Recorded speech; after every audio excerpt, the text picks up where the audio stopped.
na tangaza rasmi ukoma wanachama wa kilichokuwa chama changu cha Chadema kuanzia leo, na kuanzia leo ninaanza kutafakari namna gani nijipange kuendeleza siasa zangu.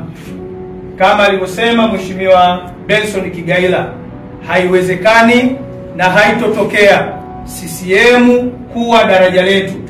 Kwa sababu, na kwa nini tumesema haya? Kwa sababu kuna mambo yanaendelea huko, watu wanaondoka, watu wanafikiri kwamba huo ndio mwelekeo. Sio mwelekeo. Hatukuwa Chadema kwa bahati mbaya. Hatukuingia Chadema kufuata vyeo. Hatukuingia Chadema kufuata fedha.